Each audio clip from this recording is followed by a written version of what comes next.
Hey, folks, welcome back to the show. Listen, we have a special guest here coming at us from his vehicle on his way to the gym. Thomas Cornflake LaManna, world-ranked fighter, president of Rising Star Promotions. Welcome to the show, Tommy. Thank you for having me, Mike. Always a pleasure. We appreciate you coming. Like I said, the man is literally on his way to the gym to do some sparring with one of the guys. Tommy, listen, we're going to talk to Outlaw during this interview and this show that we're putting together right now. But first, now we want to talk a little bit about you. You know, how you got your start and where you're at today. How'd you get there? So with regards to me with boxing, so I was always born into boxing. You know, I always said I was born into boxing. My father being in the business when I was young. Younger, you know, managing fighters, doing some stuff. So boxing and sanitation actually were like what are two things I was born into. Surprisingly, I never got into the sanitation business, but I just fell in love with boxing. One time, you know, I wanted to go to the gym. There was a local Boys and Girls Club in Vineland. One of the kids at school, one of my good friends to this day, Marvin Johnson, I said, come through. I went and I never stopped going. And many years later, you know, I turned pro in 2011. Right now, currently, I have 37 pro fights. I have a record of 31 wins, 5 defeats, but 1 draw.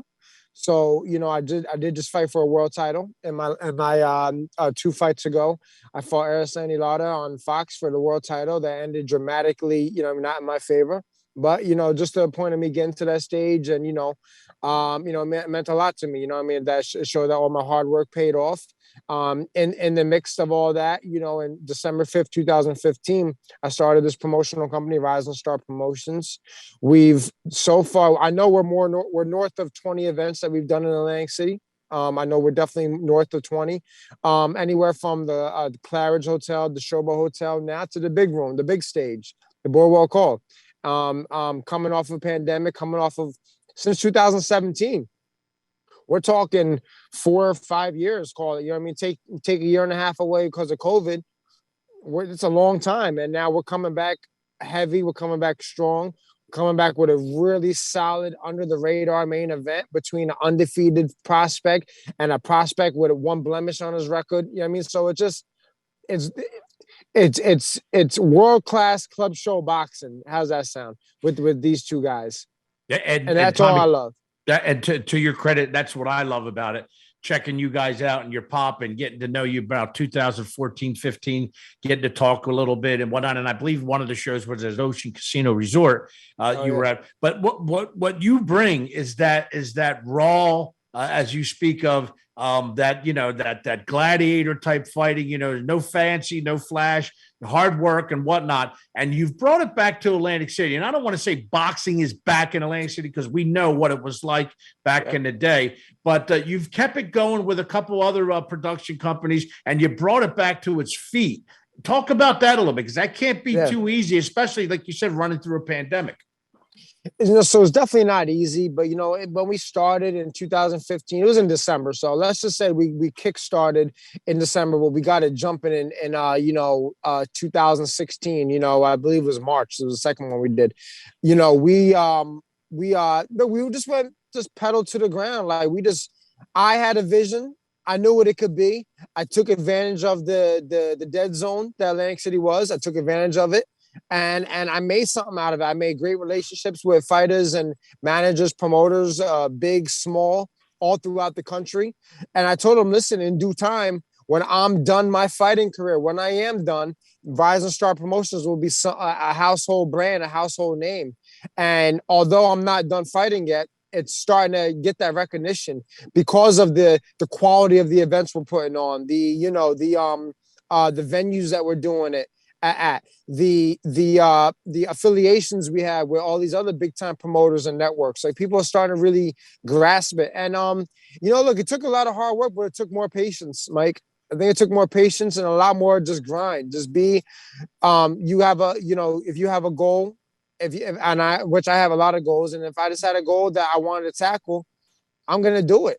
I don't care how long it's gonna take. You know what I mean? And we did that, and saying all that throughout these years, right? Throughout these years, it's starting to show for itself. I think And, I'm just happy. I'm blessed. I have a great support team.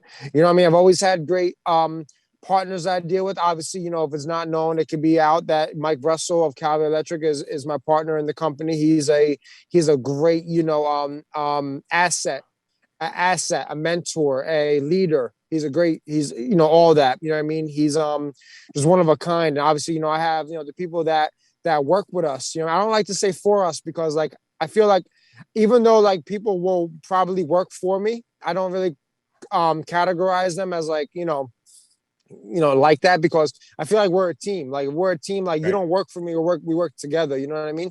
So I have great people that work with me, from logistics to public relations to marketing to, event coordination, all that. It's like we're like one little small tight knit family where there's only like maybe 4 of us, but like we're deep. Like our bond is for real. You know what I mean? And it's cool. It's really cool. I never thought it would be like this so soon. Because even though it's 7 years, Mike, that's still a little bit too soon. You know what I mean? And I'm happy where we're at. I really am. I'm really happy. And to your point, Tommy, it's your hard work and what you've done. You don't lay down. And again, to have a little patience in there. So listen, we got about 2 minutes left, Tommy. 2 things we want to know. We're going to talk about the fight in another interview with Outlaw, one of the fighters, with the 26th of March. But I want to know real quickly, how do you got the name Cornflake? And then finish it off with you. You tell us what you want, man. It's all yours. So how I got the nickname Cornflake was, right? So no racism. I know this world's going a little crazy with racism and stuff like that. But so in boxing, there's not a lot of, Caucasian males in the game, right? So one of my actually the best man at my wedding, my best friend, Brian, he's my daughter's godfather. And one of them, because my daughter has like 10,000 godfathers, right, and one real one. But my daughter's godfather, and I remember we were amateurs. I was a kid, and we were watching Fresh Prince of Bel-Air, and there was a dude on Fresh Prince of Bel-Air, and he was a white guy named Cornflake, surrounded by all the black fellas and stuff like that. And in boxing, like I said, there's not a lot of us.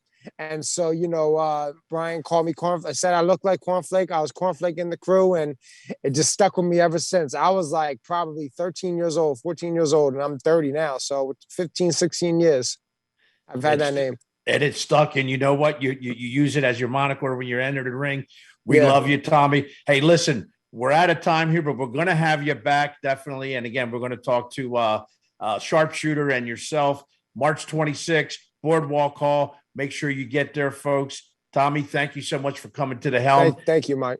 Again, this guy came to us tonight, folks, and on his way. I'm on the grind. I'm on the grind. I'm always on the grind. Just make sure everybody come out if you can. Support Atlantic City Boxing. It's coming back heavy. It's coming back heavy. It will be back heavy. Support these fighters. There you go, folks. You heard it from the man himself. We'll be right back. Stay where you're at.